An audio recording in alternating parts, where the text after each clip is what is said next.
Bonjour.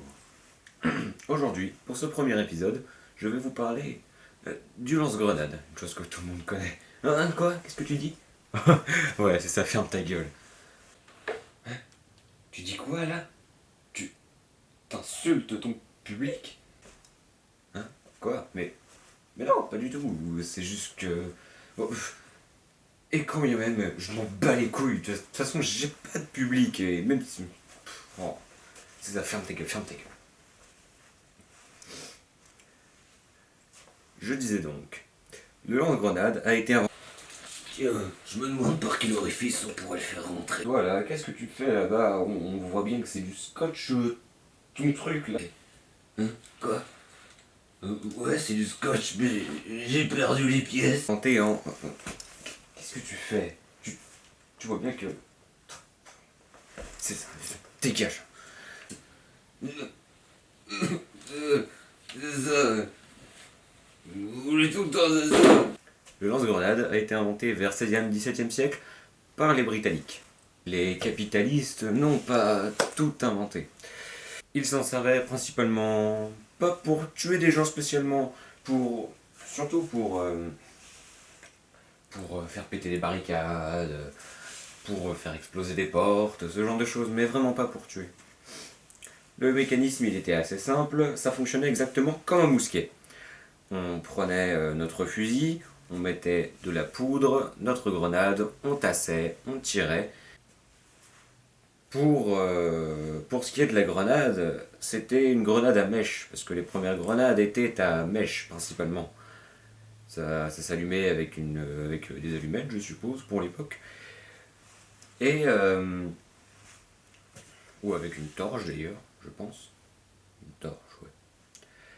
Donc, en gros, on allumait notre grenade à mèche, ça fonctionnait comme un bâton dynamite. Donc on allume la mèche, on la lance au loin et ça explose. Ça fonctionnait à la poudre noire. Le lance-grenade, il a ensuite été un peu oublié. Il n'a pas été franchement beaucoup utilisé. Jusqu'à la Première Guerre mondiale. Où là, il va vraiment, vraiment servir. On a même inventé des supports spéciaux pour les lance-grenades. Ça fonctionnait, il le faisait fonctionner comme un mortier en fait. Pour le fonctionnement, j'ai une supposition, c'est que, bon, déjà l'accessoire qu'il faut, c'est une sorte de, comment dire, de vis qu'on fixe au bout du canon. Ensuite, on accroche une grenade à retardement dessus, parce qu'on ne pouvait pas faire autrement. On l'accroche, on la vise, quoi. Et c'est quand on tire en appuyant sur la gâchette que la balle sert de percuteur à la grenade. Ce qui fait qu'il l'envoie au loin. Et qu'il l'amorce en même temps, d'ailleurs. C'est surtout pendant la Seconde Guerre mondiale que le lance-grenade veut vraiment, vraiment se faire connaître. Surtout celui monté sur fusil.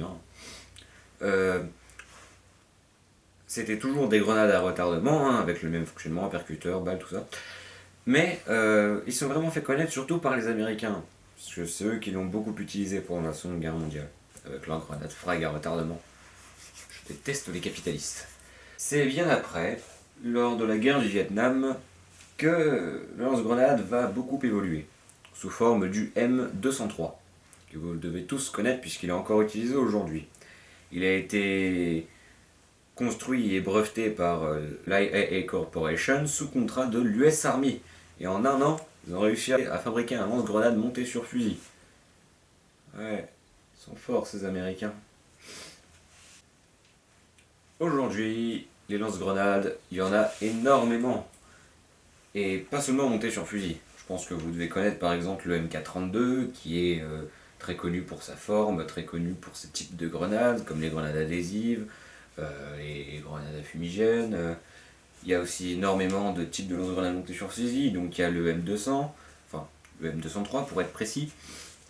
Il y a le GP28 qui est monté sur la série des AK-47. Il y a le HK, c'est un lance-grenade chinois.